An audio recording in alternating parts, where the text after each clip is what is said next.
nosotros nos sentimos felices, ¿verdad? De conocerles, de visitarles. Nuestros hijos llevaron un buen informe de esta tierra. Y queremos decirles que la familia en el Señor crece cada día más. Y tenemos que estar preparados para recibirles, ¿verdad? Y qué amable ha sido el Señor, por decirlo de esa manera, al mostrarnos su salvación tan maravillosa. Que no la buscamos nosotros, sino que Él nos la vino a regalar, ¿verdad? Por eso allá en Efesios 2 está diciendo que ustedes son salvos por fe y por gracia.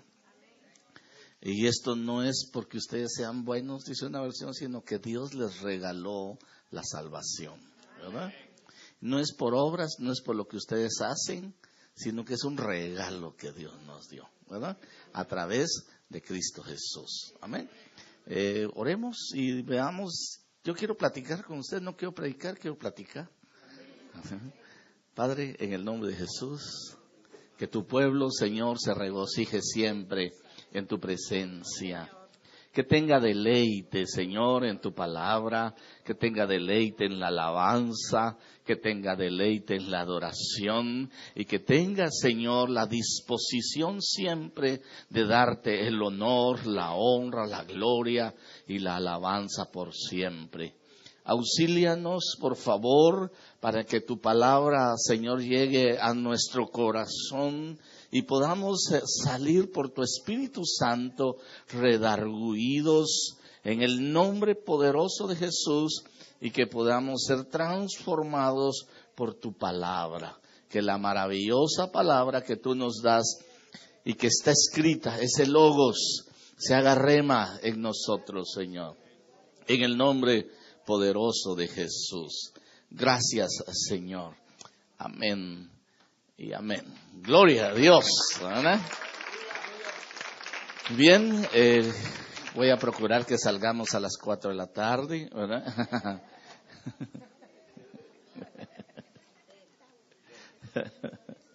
¿Cómo es domingo, verdad? ¿O tienen otro culto en la tarde? Si no, lo agarramos de continuo de una vez, ¿verdad? Bien, oyendo ahí la administración de la Santa Cena, me movía a mi corazón el hecho de, por ejemplo, que usted y yo estábamos sentenciados a muerte. ¿Qué le parece que alguien viniera y le dijera, mira, no te preocupes, yo voy a morir por ti? ¿Qué haría usted? ¿Qué haría usted? No, yo quiero morir, yo soy el culpable. No te preocupes, ¿usted le diría así? No. Dale, papadito, dale, ¿verdad? Te agradezco, ¿verdad? Pero el Señor Jesús nos halló así, sin haberlo pedido nosotros. Él vino y dijo, bueno, yo voy a cumplir este propósito. Y analizando algunas cosas, hay un momento en el que empieza la presentación de ese proceso.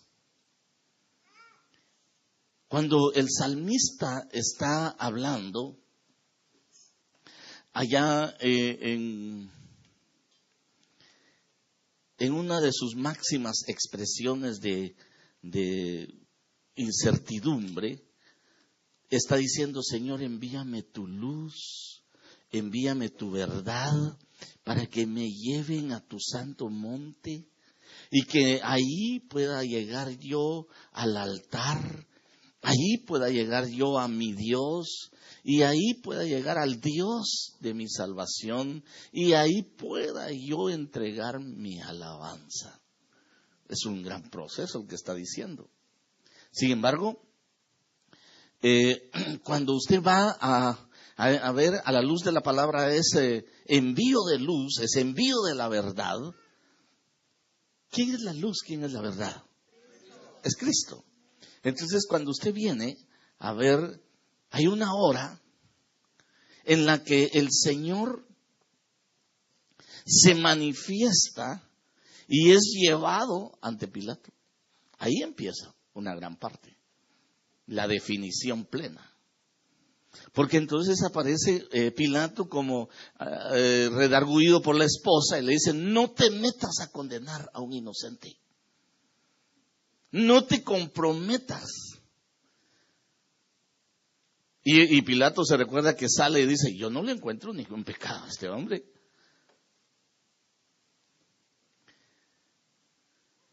Y el día de la preparación de la Pascua, que era una fiesta la que hacían. Hoy nuestra Pascua, Pablo dice que es Cristo. El día de la presentación de la Pascua, lo que había para el Señor Jesús era un juicio. Pero en ese juicio, lo que aparece Pilato como gobernador, sale al estrado, visible a la población, y les dice: este es el rey de ustedes. He aquí el rey de ustedes. Y lo hace a una hora sexta. La presentación de Jesús la hacen a la hora sexta. Y era el día de la preparación para la Pascua. Era como la hora sexta. Y Pilato dijo a los judíos: he aquí vuestro rey. ¿Cuántos creen que Él es nuestro rey, hermano? Él es nuestro rey. Pero lo salen a presentar cuando estaba en la preparación de la Pascua. Y la hora sexta es no más que el mediodía. Cuando el sol está pleno. Cuando el calor está, pero justo, para no salir. La hora sexta tiene una figura en la connotación bíblica. Porque la hora sexta, que es la hora del mayor calor, entendiendo que la división que tenía en ese tiempo del día era de 6 de la mañana a 6 de la tarde. Y la noche era de 6 de la tarde a 6 de la mañana. Y la noche la dividían en 4 vigilias. De 6 a 9 de la noche era una vigilia.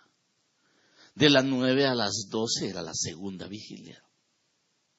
De las 12 a las 3 de la mañana era la tercera vigilia. Al filo de esa tercera vigilia, habla la Biblia que terminó Israel de pasar el Mar Rojo. Al filo de la tercera vigilia, cerca de las 3 de la mañana.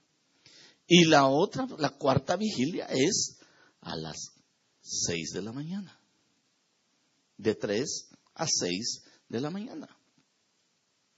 Entonces cuando usted venga a la iglesia, vamos a hacer media vigilia. Bueno, pues váyase a las 7:30, pues. ¿No ha oído usted que la gente dice, vamos a hacer media vigilia? No, si usted va a estar hasta las 12, son 2 vigilias. Y empiece a las 6 si quiere hacer las 2 vigilias.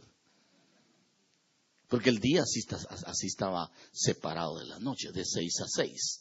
Entonces, la hora sexta era algo extraordinario, porque la hora sexta era la hora de mayor calor, es decir, en nuestra interpretación, en la hora de la mayor prueba para las personas, en la hora de mayor aflicción, en la hora de mayor angustia, en la hora de un medio adverso, aparece Jesús para salvarnos. A ver, déjeme ver. Se lo voy a plantear de otra manera, yo creo que no me di a entender bien. En la manifestación de los sacerdotes, en la ley sacerdotal, o en el oficio sacerdotal, el sumo sacerdote entraba a las 9 de la mañana, es decir, a la hora tercera.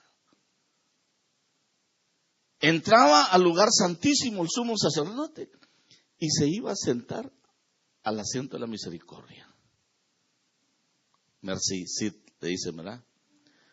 Ahí estaba sentado de la hora tercera a la hora novena. 6 horas. Si él Señor nuestro Dios, no había perdonado el pecado de Israel al que ejecutaban. Era el sumo sacerdote. Entonces lo amarraban con un lazo porque a la hora novena, si no salía, había que jalarlo. Entonces cuando llegaba la hora sexta, que ahí iba a la mitad, Señor, ¿qué vas a hacer? ¿Cómo se sentiría usted estar sentado ahí, como sumo sacerdote? ¿Ah? Cantando. Siento la paz, siento la vida. Así que, ¿qué esperanzas, hermano? Lo que pasa es que usted, como pueblo, quizá no ha dimensionado lo que Dios ha hecho. Entonces está a la hora sexta, sentado, ya aguanté la mitad. Y estoy vivo. Imagínense cómo estaba el sumo sacerdote. Por el pueblo. Y ahora el Señor Jesús llega a la hora tercera, lo llevan a la cruz. Él llegó a la hora tercera, pero él sabía que él sí iba a morir a la hora novena. Mire, si a usted le dijeran cuándo va a morir, se muere antes.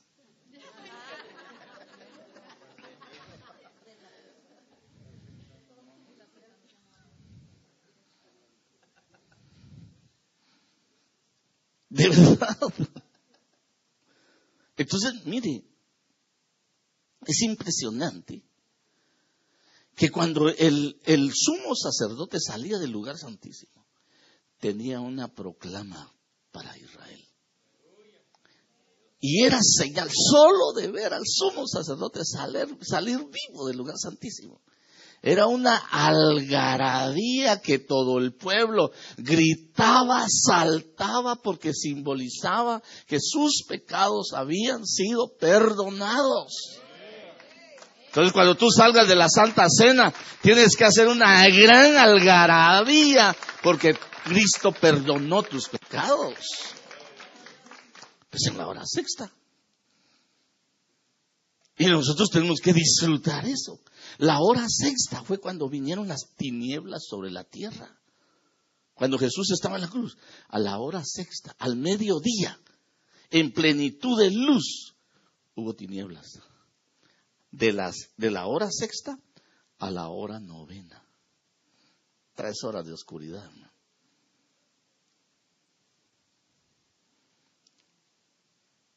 Esto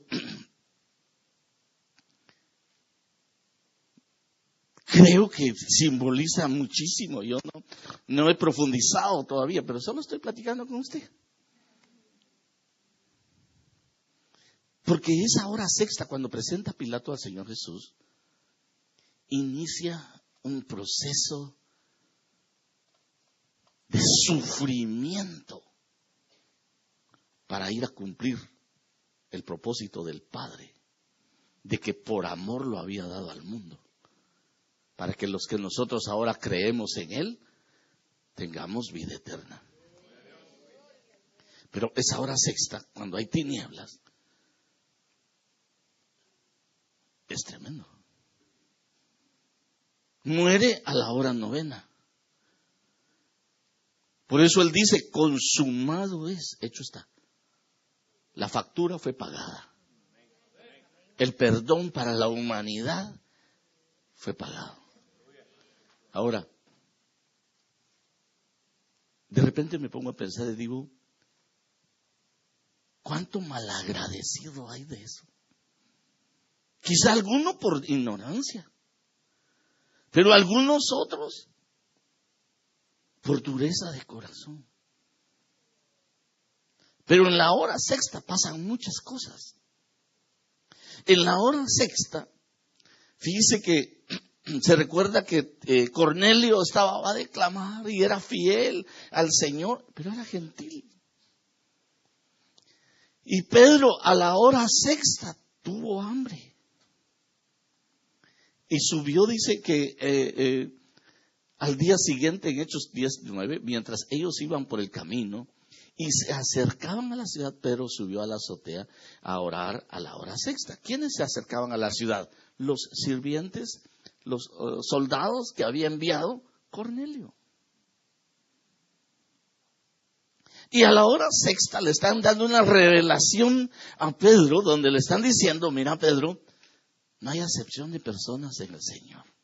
No llames inmundo a los gentiles, sino que aquí la salvación viene para todos.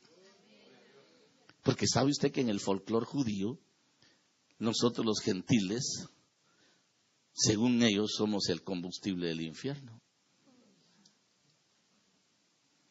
Cuando somos la manifestación primaria de la esposa del Cordero que compró con su sangre.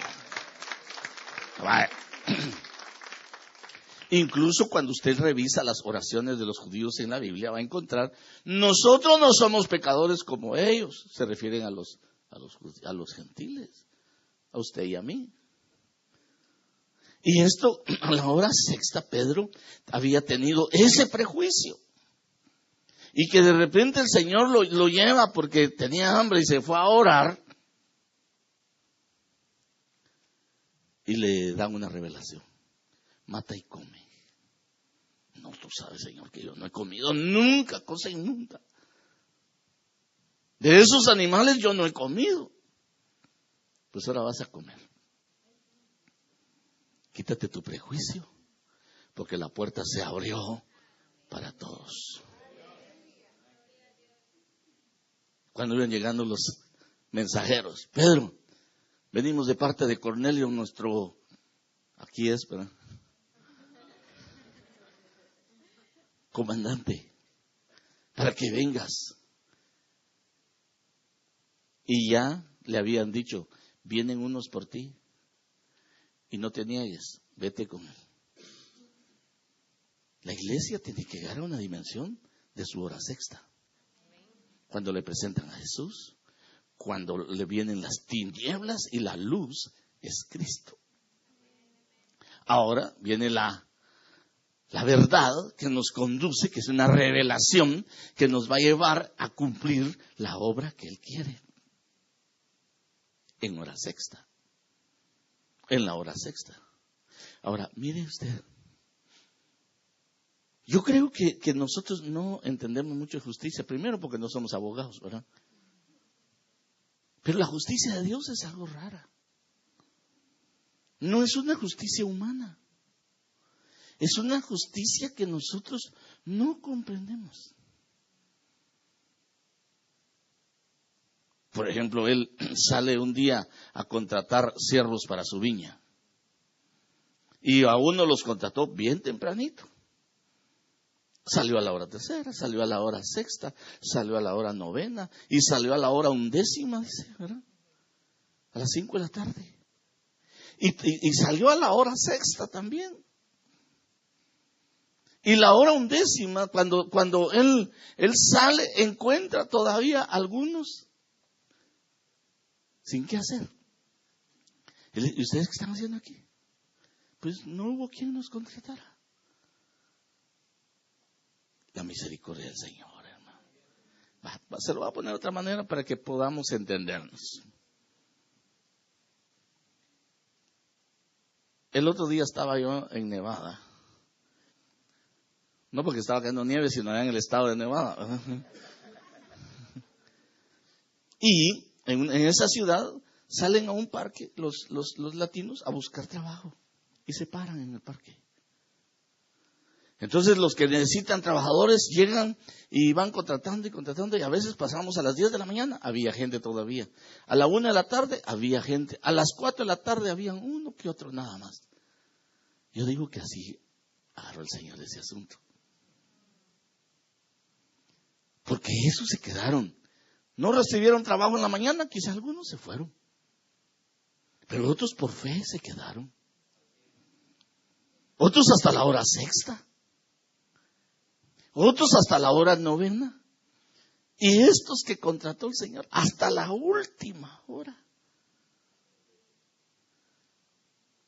Imagínense ver a alguien que pasó todo el día esperando que lo contraten porque no tiene que llevar a la casa, porque tiene necesidad de suplir sus bienes necesarios para la casa. Y de repente aparece alguien a última hora. ¿Qué estás haciendo? Ven, ¿quién me contrata? Venite. ¿Cómo tendría usted su corazón? Si pasó todo el día sin esperanza, fija, firme, solo por la fe, viendo si hay alguien. Pues en la última hora, en la hora sexta, en la hora de la mayor prueba, y en la última hora está el Señor para auxiliarte. Está el Señor para sacarte y para darte lo mejor. Entonces, mire, volvió a salir como a la hora sexta y a la novena, e hizo lo mismo, dice, contrató. Y saliendo como a la hora en décima encontró a otros parados y les dijo, ¿por qué habéis estado aquí parados todo el día sin trabajar? Porque nadie nos contrató. Vayan ustedes también a la viña. Ahora mire, como le estoy hablando un poquito de la justicia de la hora sexta, ¿verdad? Cuando empezó a pagarles, le digo, aquí está tu denario. Aquí está tu denario. Los que habían trabajado todo el día, cuando vio que le pagaron a los últimos, que habían sido. Pero, Señor, a ellos les diste un denario y vinieron un ratito.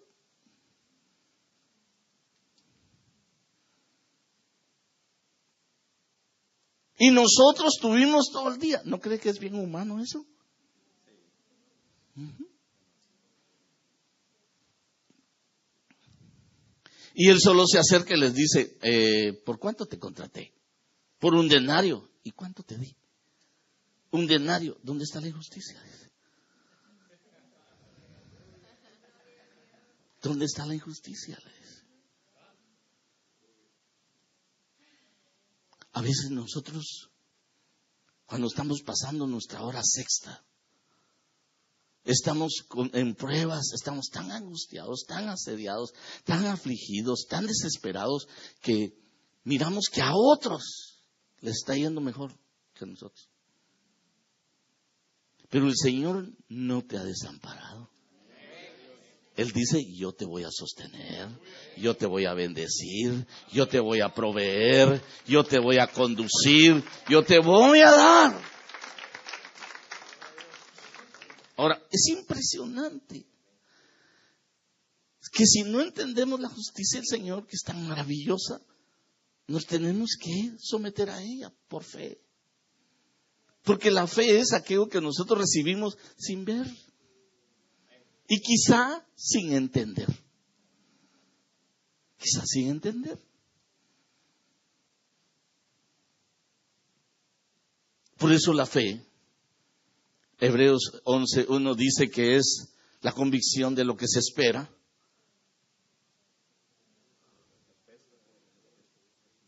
La convicción de lo que, ¿qué dice? Y la certeza de lo que no se ve. Ahora, ¿cómo recibo lo que no se ve?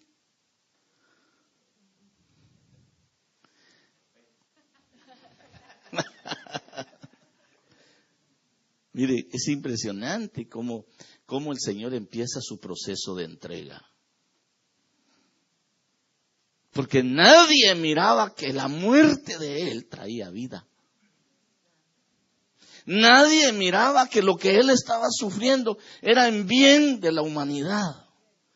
Nadie miraba que lo que le estaban haciendo era injusto, porque era hombre sin pecado. Nadie miraba más, en el caso de los religiosos, sus propias vidas desamparadas si avalaban que Él era el Cristo. Si nosotros aceptamos que Él es el Cristo, van a venir los romanos, van a quitar nuestro privilegio, decía. ¿Cuánta gente no mira lo que Dios está haciendo en su vida por defender una posición? en la hora sexta, es una hora bien seria, cuando Dios se acerca a ti, porque te lo presentan. Ah, no, hermano, está muy ajustado. No, déjeme un momentito. Como estoy platicando todavía.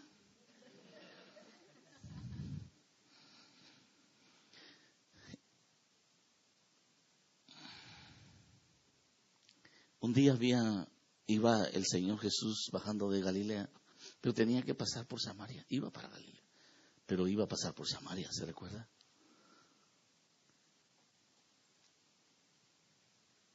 Y era justo la hora sexta. Y en la hora sexta usted va a encontrar que tiene un encuentro con la mujer de Samaria. Y le dice que llegó pues a una ciudad de Samaria llamada Sicar, cerca de la parcela de tierra que Jacob dio a su hijo José. Y ahí estaba el pozo de Jacob. Entonces Jesús, cansado del camino, se sentó junto al pozo. ¿Qué hora era? Mediodía. ¿Usted se imagina caminar en el desierto al mediodía? Oh, es calcinante, es fulminante. ¿Usted ha tenido alguna vez sed en extremo? Que se pega el paladar, la lengua al paladar. Y cuando usted toma agua, duele. Duele. Si me pongo a platicarle cuando me dolió a mí, vamos a perder mucho tiempo. Entonces mejor piense cuando le dolió a usted. Esta mujer se está acercando a su hora en que le van a presentar a Jesús. Se acercó la hora en que le iban a presentar. ¿A qué hora le dije que Pilato había presentado a Jesús? A la hora sexta. Entonces llegó su hora en que le iban a presentar al Señor. Usted tuvo su hora sexta cuando le presentaron al Señor. A algunos les llegó en el momento, pero de aquella aflicción, de aquella angustia, de aquella incertidumbre, de aquella insatisfacción en la vida. Y aquí nosotros vemos a esta mujer que llega para ir a traer agua, pero no era hora de ir a traer agua. Ella fue movida por el Señor mismo para que fuera ahí. Si usted se duerme, le pregunto.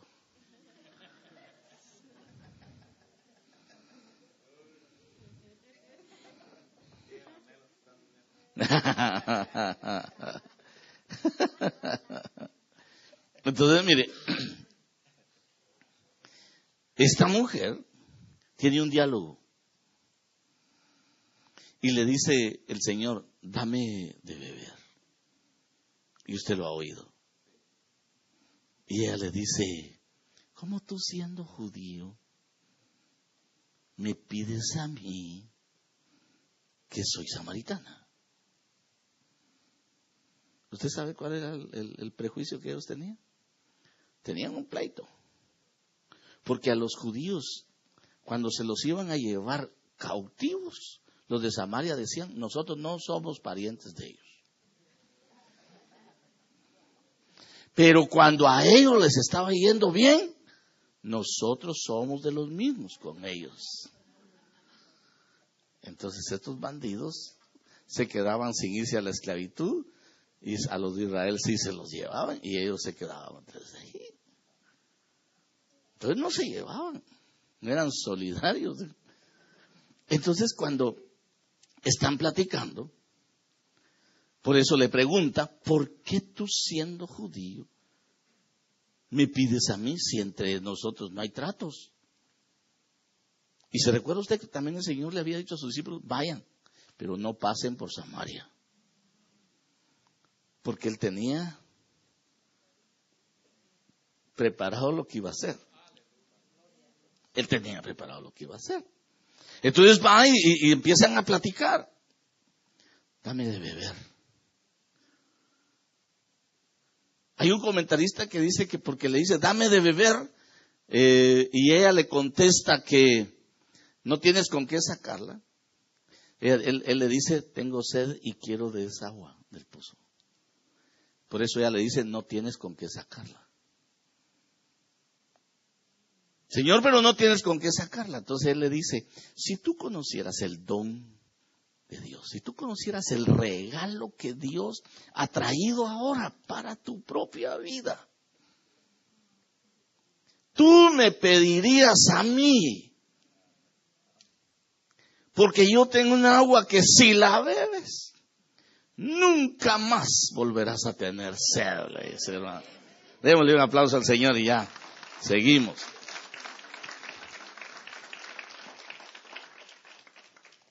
Pero para ir acortando un poquito esto, vemos que incluso sigue la plática.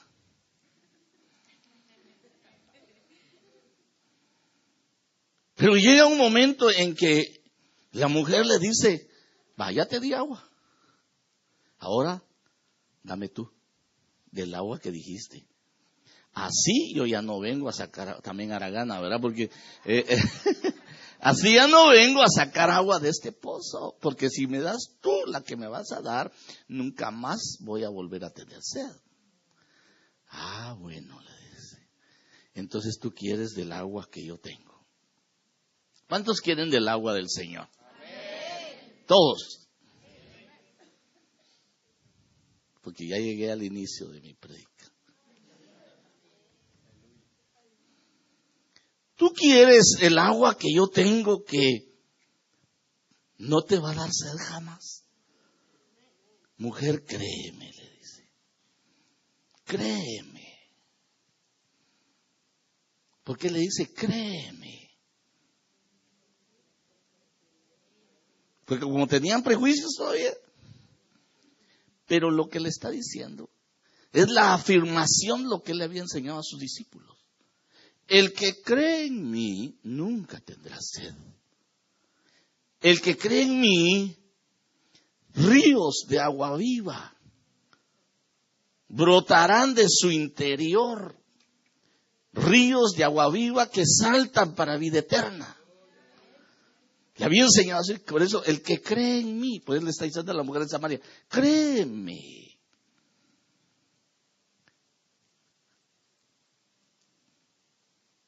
Y mira, le dice,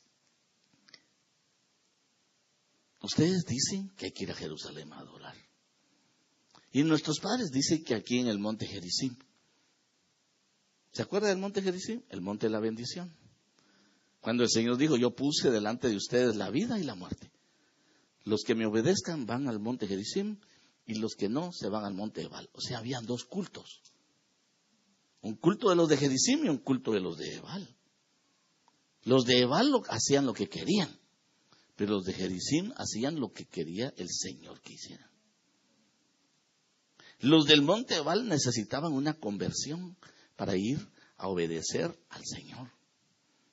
Entonces, la mujer recibe otro, créeme que Dios es espíritu.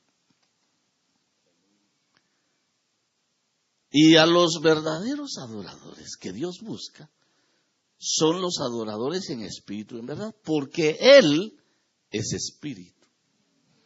Le dio una gran revelación, hermano, porque le botaba toda la idolatría. Entonces le está diciendo, si tú quieres adorar, no, Dios busca a los que quiere que le adoren. Hermano, yo quiero estar en la alabanza, hermano, yo quiero estar en tal. No, deja que Dios te elija. Deja que Dios te busque. Deja que Dios te certifique. Tú solo métete a la obediencia, tú sujétate, tú reconoce autoridad y entra al proceso, adora, alaba. Y si el Señor se agradó de ti, te va a llamar. Porque los busca. Entonces como que la mujer de Samaria está un poquito aturdida.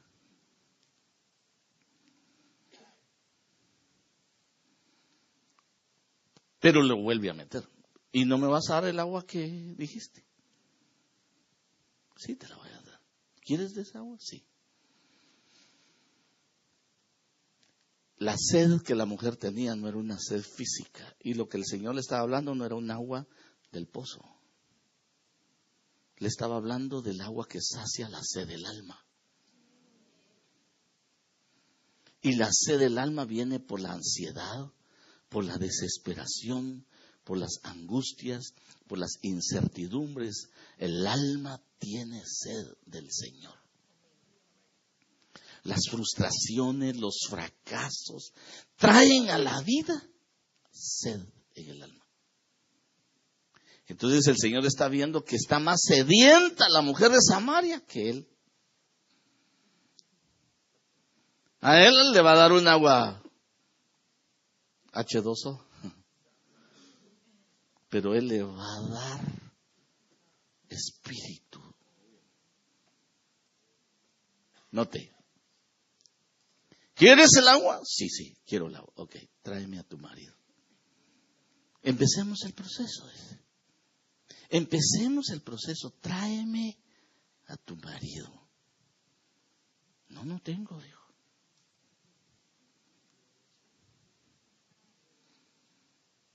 Como que era coqueta, ¿verdad? No tengo. No le dijo, eres una mentirosa. Mira, si yo conozco tu vida. No le dijo el Señor así. Porque el Señor no juzga. Quiere bendecirte primero. Y así después que contextualices todo, no te pones al lío, te va a juzgar. Entonces le dice, tráeme a tu marido. No tengo marido. Has dicho bien, le dice. Has dicho verdad. Porque 5 has tenido.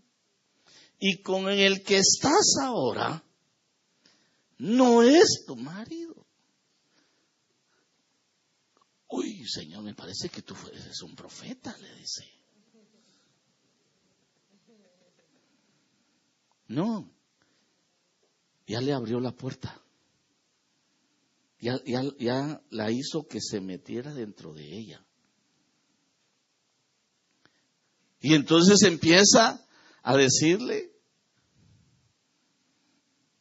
tú has tenido 5 y con el que estás no es.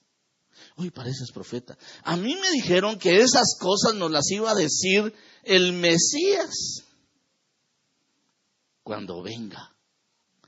Y el Señor, en una de las pocas oportunidades que se presenta, dice, ¿con él hablas? Yo soy. Yo soy. Pero se le está revelando a la hora sexta. Se le está presentando a la hora sexta. ¿Se recuerda de Pilato? Ahí el rey de ustedes. Y a la hora sexta, yo soy. Yo soy. Entonces, en el momento, usted se imagina a la mujer de Samaria con tantas aflicciones, cuántas frustraciones. Ya miraba ella que la vida no era ya una oportunidad de ser feliz. Pero en su hora sexta, cuando se encontró con el Señor y recibió el agua que la liberó de todas las frustraciones, angustias, ansiedades, miedos, incertidumbres que tenía, salió corriendo y ella sola evangelizó Samaria. Vengan conmigo, decía, vengan conmigo, vengan conmigo. Vi al Mesías.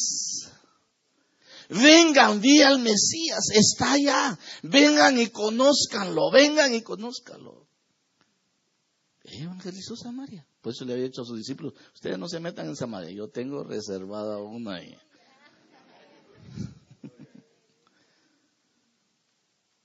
Entonces mire, ¿a qué llevaron a la mujer de Samaria?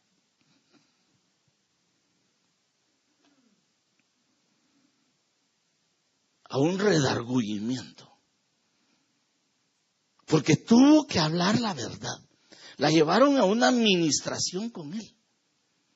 Porque le digo, tráeme a tu marido. Ah, pero no tengo. Esa es una confrontación y no le podía mentir. Y si le quería mentir, lo iba a encontrar. Y le dice, no, tú has tenido 5 y este no es. A esa mujer la metieron a decir, no hay nada oculto delante de los ojos de Dios. Porque cuando Él le dice, yo soy el Mesías, con Él hablas. Ese ha de haber sido un martillazo. De repente ella siente esa fortaleza, esa tremenda manifestación del cambio de vida que necesitaba. Y que se va a predicarle a Samaria. Pero en Samaria ella tenía mal testimonio. Ella quizás estaba siendo vista como una mujer cualquiera. Quizás estaba viendo como la gente o las mujeres la miraban como una quitamarido. O qué sé yo, qué conceptos tenían de ella. Pero y cuando ella aparece con una nueva dimensión de vida, ¿por qué los hombres y las mujeres van y quieren conocer al Mesías? Porque vieron el cambio de ella. Tu rostro cambió después de tu hora sexta. Cuando llegaste al Señor, que llegó tu hora sexta, tu rostro cambió, hermano. Y aunque haya sido lo peor, ahora eres una entidad que anuncia la revelación de Cristo en tu vida. Démosle un aplauso al Señor. Entonces, mire, cuando ya se habla en el libro de los Hechos, y nos dice a nosotros, y encuentra uno la palabra sicar, porque ahí llegó el Señor, ¿verdad? Un lugar llamado sicar. Sicar en griego es indeclinable. ¿Qué es algo indeclinable? Que no se dobla, que no se humilla, que no se tuerce, que no se dobla, que no se postra. Indeclinable. Entonces, en Sicar era un lugar donde la gente no se postraba. Pues ahí llevaron a la mujer de Samaria que nunca se había postrado ante el Mesías. Ahí la postraron. Hay tiempos en hora sexta en nuestras vidas cuando nos obligan a postrarnos, hermano. Cuando aquello llegue sobre nuestras vidas, entonces vamos y nos postramos. Y esto es maravilloso. Porque fíjense que en hebreo, Shekar, que es el mismo Sicar, significa estar borracho. Significa estar borracho. Significa ser alcohólico. En una connotación idiomática dice estar atarantado por la vida. No, mire qué tremendo es, porque ¿no cree usted que la mujer de Samaria andaba atarantada por la vida? Mira, cálmate vos atarantada, le dicen a veces a algunos ahí, ¿verdad? Cuando una persona no sabe seguir instrucciones, allá en mi pueblo le decían, mira atarantado, oí bien. Sicar significa en hebreo atarantado, estar borracho, estar ebrio, estar sin conciencia de una realidad,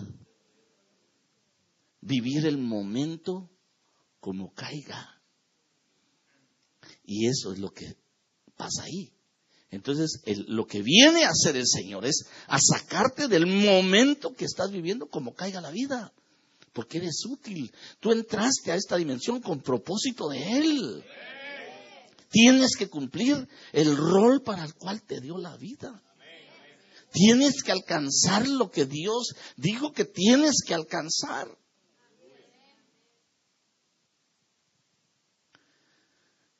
Y cuando uno va a los hechos, por ejemplo, nos encontramos en que dice la palabra que Dios ya cumplió.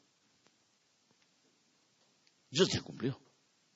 Lo que profetizaron los profetas, lo que anunció la ley, lo que anunciaron los salmos, de dar a Jesús, de dar a Cristo, Él ya lo cumplió. Por eso, mire, aquí en Hechos 3:18 dice, pero Dios ha cumplido así lo que anunció de antemano por boca de todos los profetas, que Jesucristo debería padecer. Ahora, por tanto, ¿qué es lo que sigue? Arrepentidos y convertidos para que vuestros pecados sean borrados, a fin de que tiempos de refrigerio vengan de la presencia del Señor.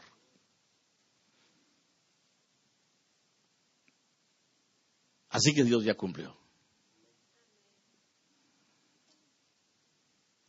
Ahora dice, arrepiéntanse. Ahora dice, conviértanse. Para que sean borrados los pecados.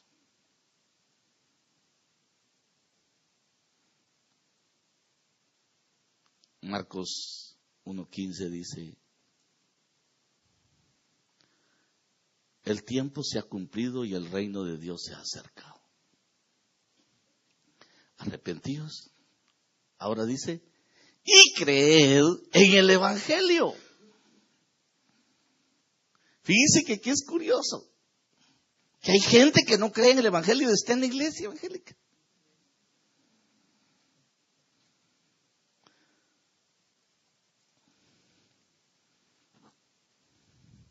Miraos, está bonito así como enseñás, pero hay cosas que yo no creo, dice.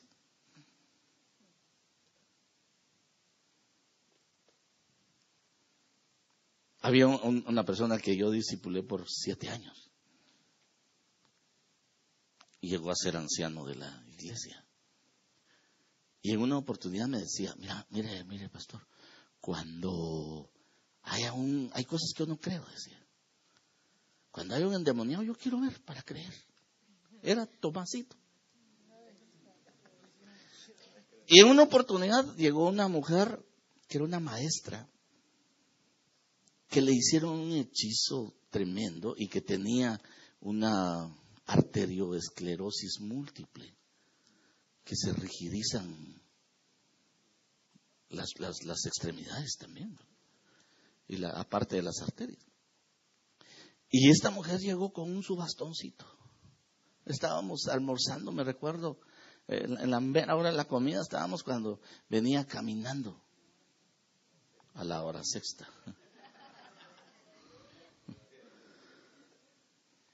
Entonces mandé a llamar a aquel. Esta está endemoniada, dije yo. Entonces mandé a llamar a aquel. Pero era así como, yo sé la palabra, yo ya estuve en seminario, yo ya fui a mis cursos de evangelismo, yo ya hice esto, yo ya hice lo otro. Pues gloria a Dios, entonces venite a saber algo. Pero como estábamos en nuestra casa, nos metimos al dormitorio de uno de nuestros hijos y la hincamos ahí, pues, ¿verdad? Y empezamos a orar. Y se le manifestó. Cuando cambió la voz, la mujer que estaba ahí, y dijo, ¿qué? Se subió a la cama. El hermano se subió a la cama. No, la mujer no se podía mover. La mujer estaba tiesa. Y empezó a hablar el demonio, a decir, ¿por qué estaba ahí? ¿Por qué estás aquí? Le dije. Esta le pegó a mis hijos. Era maestra. Y le pegó a los hijos de una bruja.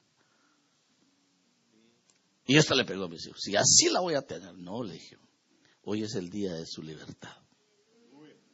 No sabía yo de la hora sexta, si no le hubiera dicho, hoy es el día de su hora sexta. Como a la mujer de Samaria. Oramos, hermanos, terminó la liberación como 4:30, digo yo. Pero se quedó con su bordoncito que había llegado. Así caminaba. Pero ella vivía en un municipio que está como a 20 kilómetros, más o menos, más 15 millas. Y 5 suyas y... Y en esa distancia, en ese municipio solo habían buses que salían a las 6 de la tarde el último. Cuando despertó de que ya había sido su liberación, aquel estaba sudando, hermano, sudando, ¿verdad? Y le digo, ¿y ahí qué? ¿Qué le pasó? No, ya estuvo, ya se fue el demonio, ya se fue. Lo que tenés que hacer es esperar que despierte y ya, tranquila. Es que, no sé, claro, por eso no entendés.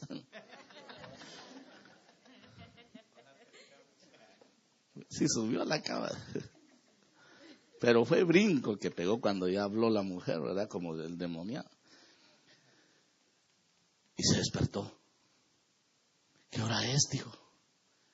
Son las 5:30. Cabal alcanzo la camioneta, dijo. El bus donde me tengo que ir. Se levantó, ahí dejó tirado su bordón y salió corriendo, hermano.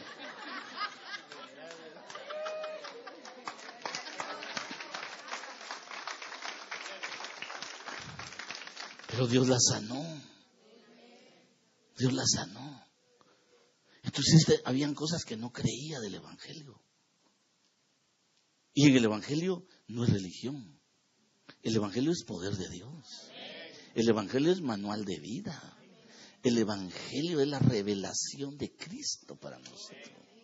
Entonces nosotros tenemos que ver que hay mucha gente que le está diciendo, arrepiéntanse, pero crean en el Evangelio. Allá está diciendo, arrepiéntanse y conviértanse para que sus pecados sean borrados. Es tremendo. Ahora, ¿qué es arrepentirse? Ayúdeme usted a predicar, ¿qué es arrepentirse? Usted me va a decir la doctrina. Metanoia, metanoeo, metamelomai.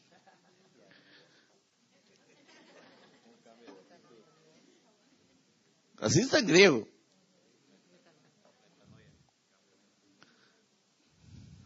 ¿Cuántos arrepentidos hay acá? ¿Lo podemos chequear? Chequémoslo, pues. ¿Sabe qué significa estar arrepentido? En hebreo la palabra es naham. Y dice que es sentir pesar. Padecer un duelo por la muerte de sí mismo. Usted se murió. Claro, a la vida vieja. Y en griego, metanoia, metanoco, metamelomai, que significa, metanoia, cambio de mente, también significa triste por una vida pasada. Metanoco, rechazo por un proceder indeseable. Metamelomai, sentimiento de pesar o dolor en el corazón. Arrepentirse, cambio de vida, basado en un cambio completo de actitud y de pensamiento en lo relativo al pecado y la rectitud. El problema es que algunas veces la gente piensa que cuando le llegó su hora sexta y sonaron por todos lados los pleitos y los problemas, piensa que tuvo un genuino arrepentimiento. Señor, sí, por favor, me arrepiento, te pido perdón. Y cuando pasan las aflicciones, otra vez a lo mismo. Eso es una administración faraónica. Porque usted se recuerda que Faraón mandó a llamar a Moisés y a Aarón y les dijo, nosotros somos los injustos, nosotros hemos pecado, tu Dios es justo. Nosotros somos los malos. Hemos pecado delante de Él. Curioso, ¿verdad?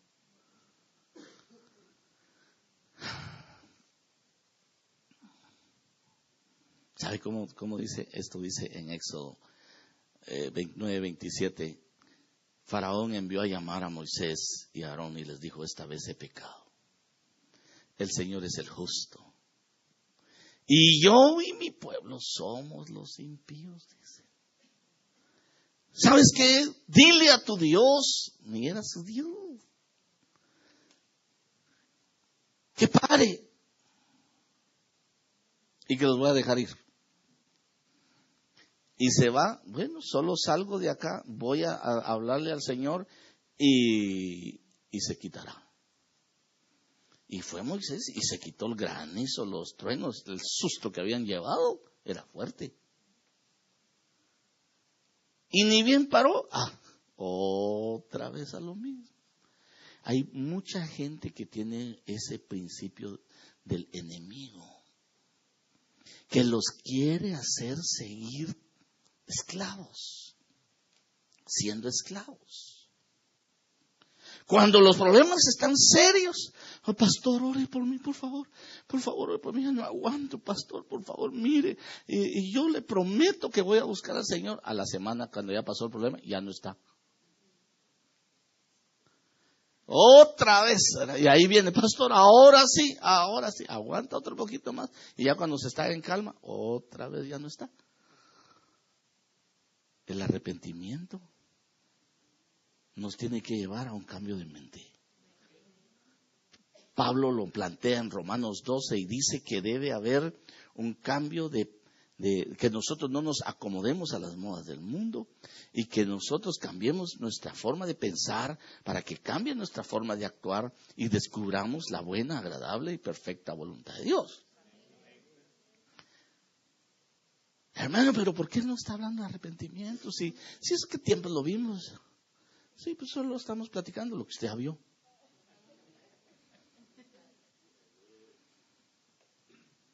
El problema es que algo fue dejado para nosotros.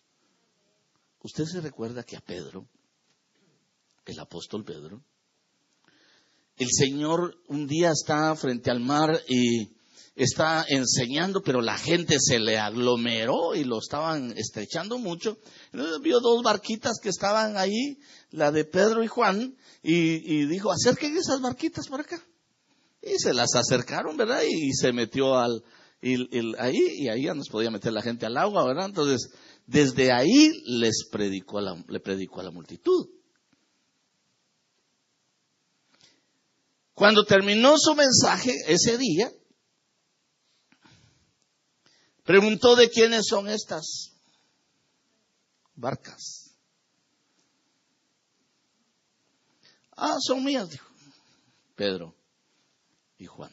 Eran socios, eran empresarios de la pesca. En gratitud el Señor les dice: ¿saben? Métanse a lo profundo y allá tiren las redes. No, Señor, toda la noche estuvimos tratando de pescar y no pescamos nada. Pero ¿quién se lo estaba diciendo, hermano? ¿Se recuerda cuando le estaban cobrando impuestos y dice, y tu maestro paga impuestos? Y no llevaban. Pedro, tú eres el bueno para la pesca. Tira el anzuelo ahí, mira, y sacas un pescado, lo abrís y ahí tiene lo que necesitamos para pagar.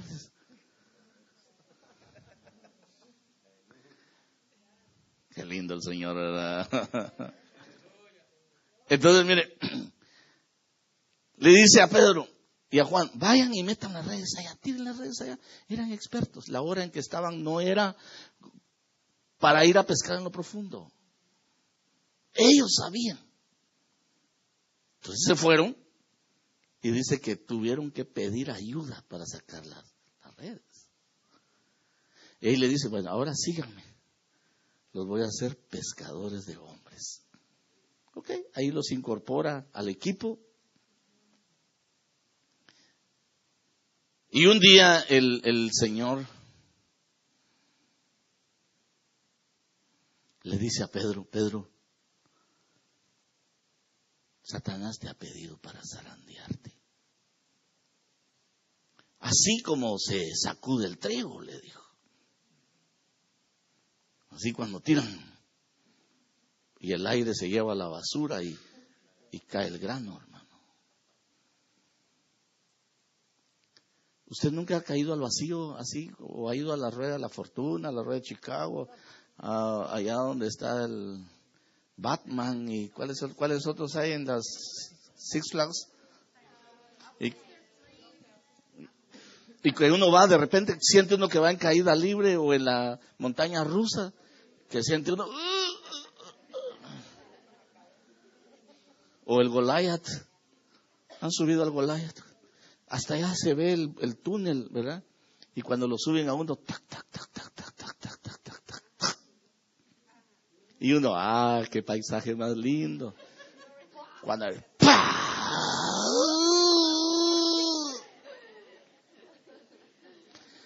Y resucita hasta cuando entra en el agua del túnel.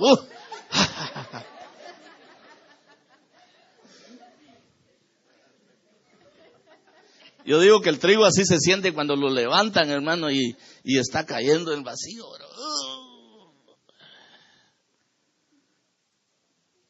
¿Sabe qué le dijo Pedro? El Señor a Pedro: no te preocupes, no te preocupes. Yo he orado para que tu fe no falle. No falle. Señor, tú sabes que yo estoy dispuesto a defenderte aún con mi propia vida. Si vas a la cárcel, yo voy a la cárcel. Si hay que morir por ti, yo voy a morir por ti. Sí, pero él estaba pensando en su machete, que no estaba cristianizado todavía.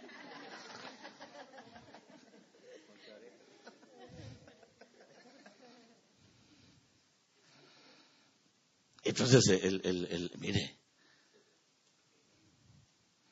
pero el Señor le dice: yo he rogado por ti para que tu fe no falle. No es para que tu fe no falte, no, para que tu fe no falle. Y una vez que hayas regresado, fortalece a tus hermanos. Pero mire, lo que le está diciendo a Pedro es que Pedro no está arrepentido. Entonces a Pedro lo van a meter a un proceso de arrepentimiento. Hermano, pero no era apóstol, pues. No era de los ministros que andaban con él. Sí, mucha gente también en la iglesia. No es de la iglesia Río de Vida, pues. Sí, pero necesita echarle una revisadita a esto. Entonces le está diciendo a Pedro: Pedro, te van a pegar una zarandeadita. Pero que el Señor le dijera, hermano, ¿qué hubiera dicho usted si el Señor le dice, te pidieron para zarandearte?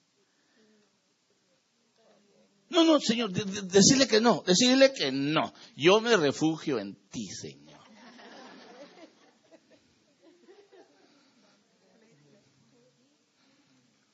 ¿Qué? Ya le habían dado play al proceso. Y entonces, no te preocupes, yo ya oré por ti, Oré por ti para que tu fe no falle. Así que ahí vas, Pedro. Y cuando regreses, entonces vas a poder fortalecer a tus hermanos.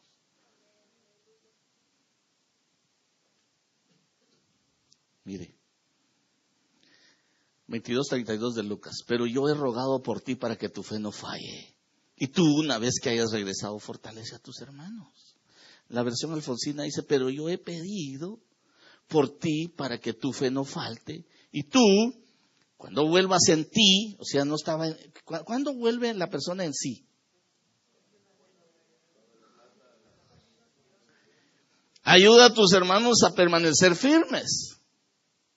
La versión al día dice: pero yo he orado por ti para que no falle tu fe, y tú, cuando te hayas vuelto a mí, fortalece a tus hermanos.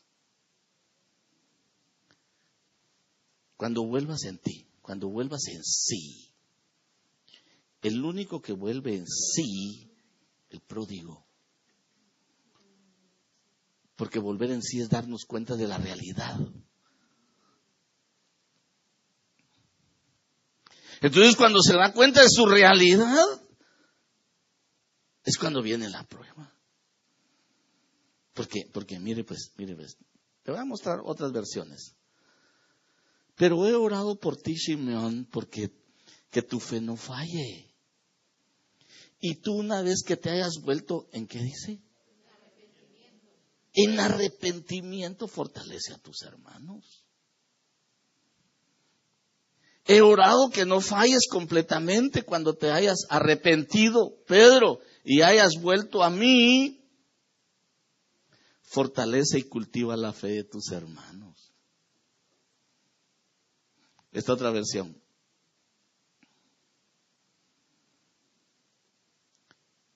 La Torre Samat. Mas yo he rogado por ti a fin de que tu fe no perezca. Y tú cuando te conviertas, confirma en ella a tus hermanos. Mire, ahora aquí está otra versión. Yo he rogado por ti para que no falte la fe. Y tú, cuando te hayas vuelto a mí, ayuda a tus hermanos a permanecer firmes. Ahora le hago la pregunta a usted. ¿Estaba convertido Pedro? Lo estaban mandando. Ahora, ¿cómo lo mandan? Señor, yo estoy dispuesto a dar mi vida por ti. Si vas a la cárcel, yo me voy contigo. Si hay que morir, yo me muero también. Ok, Pedrito. Antes que el gallo cante, me vas a negar 3 veces. Y no aparece esa pues, ahí cuando le dice, él es uno de ellos. Yo no conozco a ese hombre. Aparece otra. La misma muchacha otra vez le dice, tú eres uno de ellos, hablas igual que los galileos. No. Y en la tercera, este es un discípulo de él. Yo lo he visto con ellos. Y es cuando blasfema y maldice. Cuando el Señor va pasando. Y lo mira y llora amargamente. ¿Cuántas veces habremos negado al Señor por falta de arrepentimiento? Pedro aparece con una condición en la que llora amargamente. La versión que dice que llora amargamente dice, se traduce inconsoladamente. ¿Sabe qué es llorar desconsoladamente? ¿Usted ha visto a llorar a los niños cuando usted no les da un juguete? Le falta el aire. Les falta el aire. Pedro lloró profundamente porque cuando justamente estaba negándolo la tercera vez, cantó el gallo.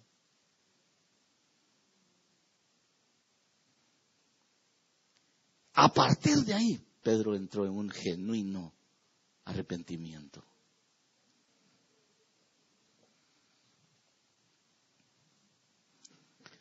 Y fue ahí cuando se convirtió de verdad, Señor. Porque este Pedro vulnerable, emocional, almático, gritón, peleonero que habíamos visto con el Señor Jesús, ya no es el mismo Pedro que vemos subido en el aposento alto. Aquel Pedro que aparece allá en el aposento alto y que están diciendo los hermanos, vecinos y circunvecinos, están diciendo, esos están locos, están borrachos, esos están ebrios, esos no tienen más que una locura, están locos. ¿Y sabe qué pasó? Pedro se subió y les dijo, no hermanos, no es como ustedes dicen, esto es lo que el profeta Joel dijo. Y que está escrito y dice que en los postreros tiempos, en los últimos tiempos, Él derramará su espíritu sobre toda carne. Está consolando a sus hermanos. Allá les hubiera devuelto machete. Les hubiera dicho, ¿y ustedes qué entienden de esto? Si ustedes nunca oyeron al maestro, ¿qué entienden ustedes? Si ustedes andaban de vagos por otro lado. No. Ahora tenía que fortalecer. Ahora tenía que afirmarlos en la fe. Ahora tenía que dimensionarlos al arrepentimiento y a la conversión. No, hermanos míos, esto es lo que está escrito. No es más que el cumplimiento de la profecía de Joel, que dice que va a derramar de su espíritu sobre toda carne.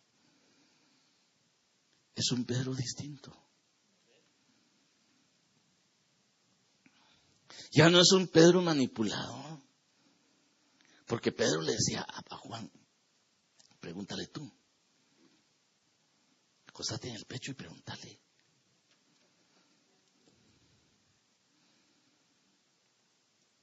El arrepentimiento no es un asunto para pasarlo por alto. Es el punto de partida para tu desarrollo como cristiano. Es el punto de partida para llevar una vida firme. Porque cuando llega el arrepentimiento, entonces pasas a un nivel distinto, que tienes una conversión. Es lo que le están explicando a Nicodemo. Tienes que nacer de nuevo. Nicodemo, ¿cómo me meto en el vientre de mi mamá si está viejita?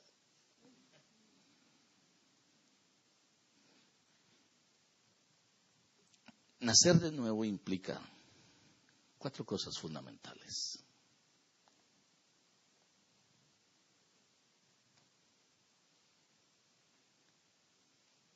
Aceptar que no la llevamos bien, que no llevamos bien la vida, como la mujer de Samaria. Ser humildes para aceptar que nadie más es responsable de lo que pasa en nuestra vida que nosotros mismos.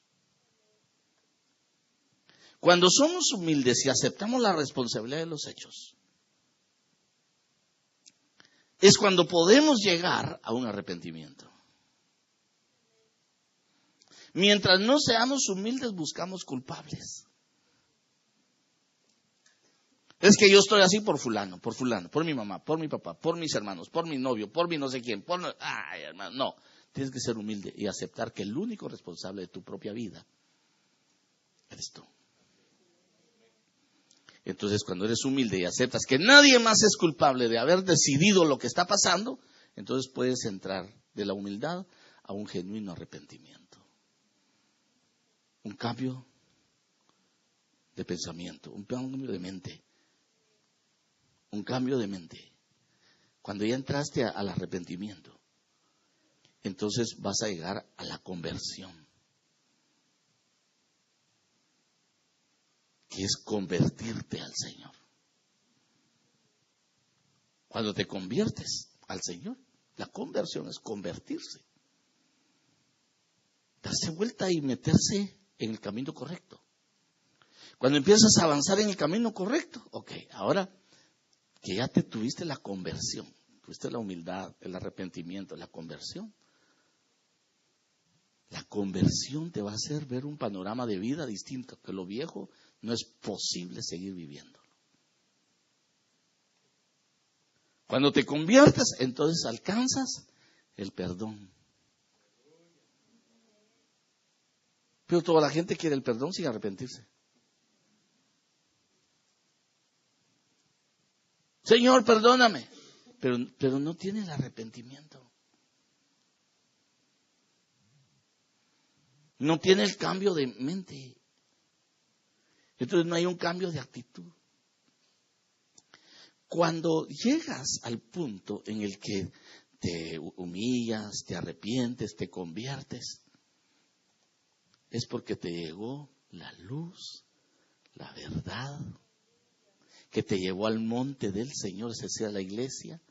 Ahí llegaste al altar y ahí entregaste tu alabanza y adoración. Entonces yo quiero predicarle hoy de llegar al altar.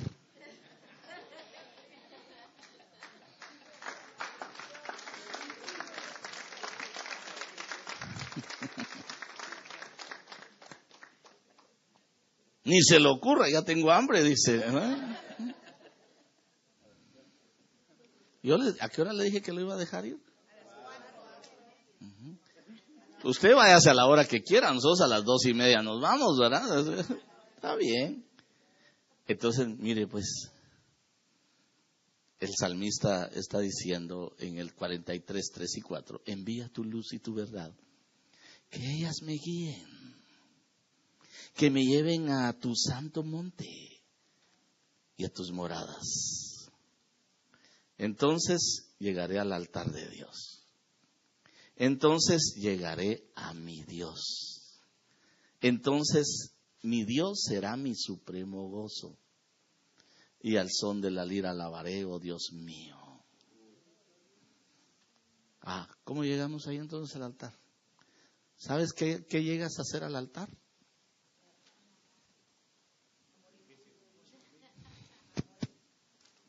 A morir. Al iscamí, pues. A morir. Un día me dijo un hermano, ¿por qué cuando se casan las parejas ponen esa canción de la marcha nupcial? ¿Ha oído esa marcha nupcial? Sí, le dije, primero la marcha nupcial, después la marcha nauseal. Le dije, ahora cuando están esperando bebés, les dan náuseas. Si esa es una marcha de muerte, me dijo. Sí, le dije yo, es cierto. Y no a morir van, pues, le dije. Él muere a sí mismo, ella muere a sí misma, para hacerse uno. Entonces está bien que les ministren la muerte a sí mismos, ¿eh? Y el Señor Jesús les dará vida abundante. Entonces, amados hermanos, si nosotros logramos dimensionar que hay una hora sexta en la que se presenta el Señor Jesús, una hora sexta donde Él toca tu corazón para mostrarte tu condición como la mujer de Samaria. Es una hora de visitación única en toda tu vida, que nunca más va a pasar otra vez igual. Porque el día que el Señor Jesús se te reveló, se dimensiona tu vida tal como es. Y eso pasa en una hora sexta. ¿Algún día ha pasado usted aflicciones o angustias? Quizá en una hora sexta llegó el Señor a su vida. Y de usted depende que no se vuelva a repetir. Porque si no va a haber otra hora sexta, pero quizá con otras complicaciones. Porque la hora sexta abre la puerta para que venga la humildad de aceptar nuestra vida tal como es. La hora sexta trae el abrir la oportunidad al arrepentimiento, a la conversión. Porque entonces recibes la luz, la verdad, que es Cristo Jesús, y ellas te van a guiar al santo monte o a sus moradas, que es la iglesia. Te llevan a la iglesia. Y cuando estás en la iglesia, entonces puedes llegar al altar. Entonces puedes llegar a Dios. Entonces puedes tener un gozo supremo. Tan fácil que es.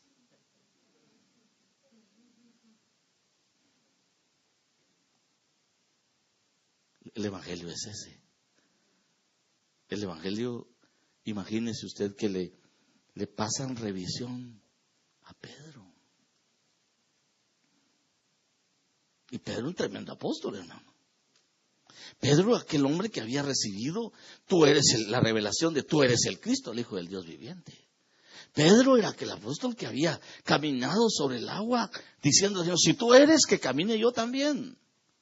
Pedro había ido al monte de la transfiguración y había visto la gloria de Cristo. Había conocido a Moisés, había conocido a Elías. ¿Cuánto cristiano hay hoy que ha visto la gloria de Dios y no tiene un genuino arrepentimiento? Porque Pedro tenía la oportunidad de haber visto la gloria de Dios en muchas dimensiones, pero lo mandaron al arrepentimiento. Ya me pasé del tiempo, hermano. Costumbre más fea, diga usted.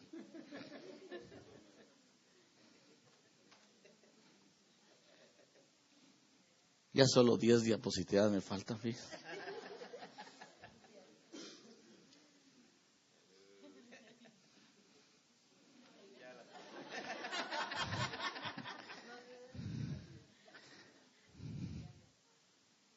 Pero ahí dejémoslo.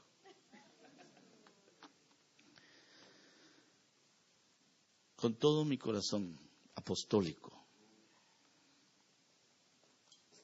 quisiera dejar en su corazón que no importa cuánto tiempo tiene de conocer al Señor, haga una revisión del verdadero arrepentimiento. No vaya a ser que el condicionamiento religioso lo limite a tener una reflexión propia sobre su verdadero culto devocional al Señor. Todos los días, como ministraba mi esposa en la Santa Cena, debemos tener esa gratitud de valorar lo que el Señor Jesús hizo por nosotros. Póngase de pie.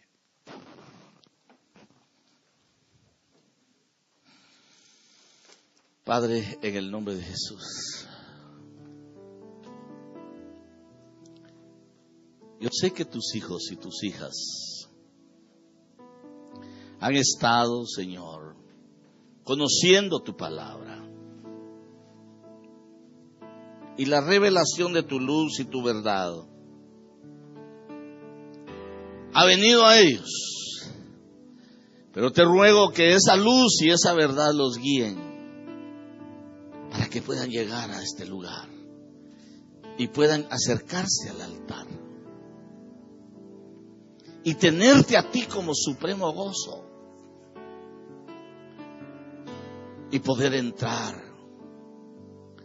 no solamente por tus atrios con acción de gracias, sino también con alabanza. ¿Habrá alguien entre nosotros que quiera venir al Señor y decirle: Señor, yo necesito una administración en mi corazón?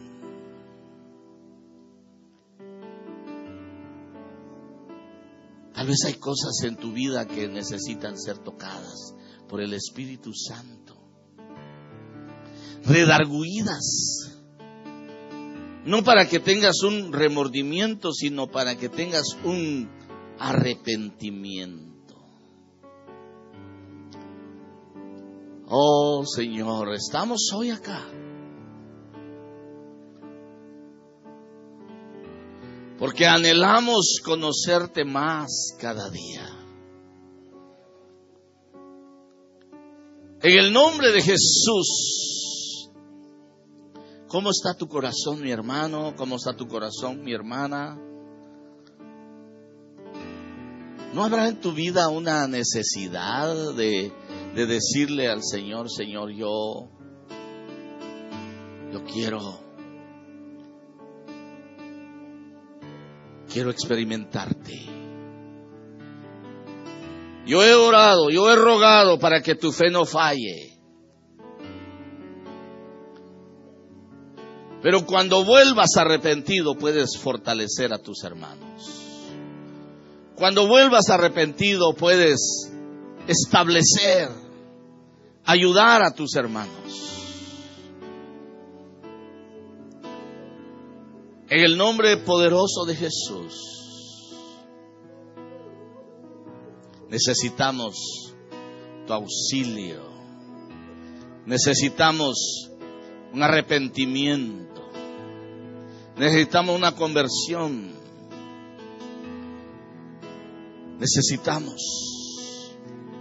Necesitamos tu amor.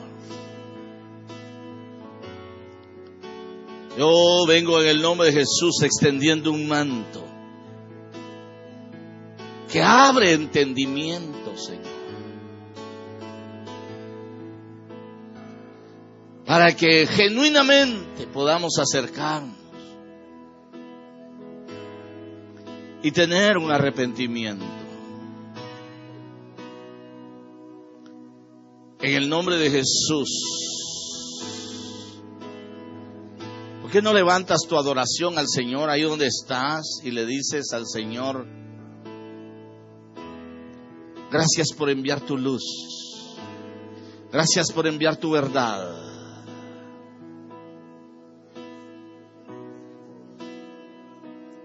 gracias por tu amor, gracias por llamarme, gracias por escogerme? A Pedro vienen y lo reconvienen cuando ya el Señor había muerto y resucitó. Y los vuelve a encontrar en el mar.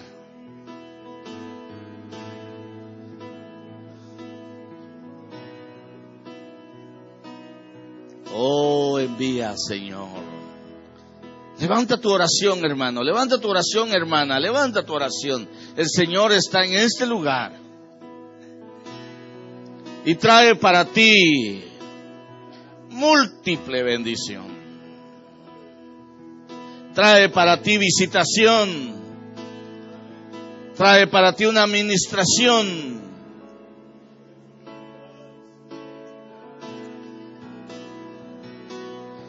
Estás entrando al reinicio. Estás entrando al año del reinicio. Entra con un genuino arrepentimiento, con una genuina conversión. Porque los que tienes que fortalecer vienen en camino. Esa puerta la abrimos para que la iglesia que está siendo llamada entre.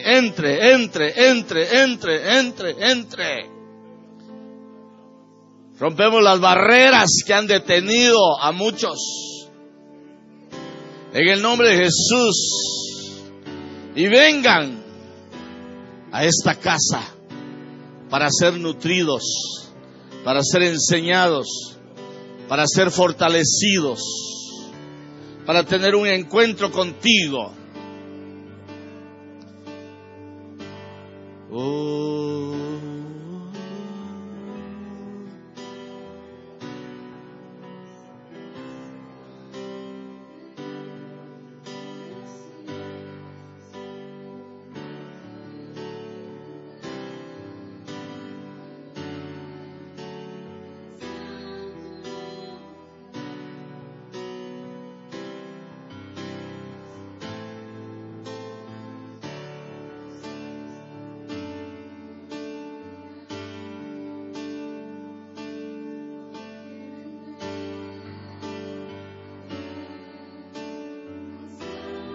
Lugar. Este es un santo lugar.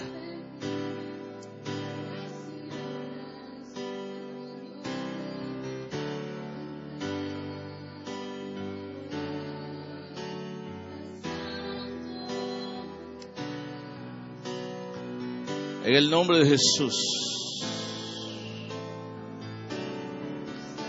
Que yo amo. Sí, Señor. Tú sabes que te amamos.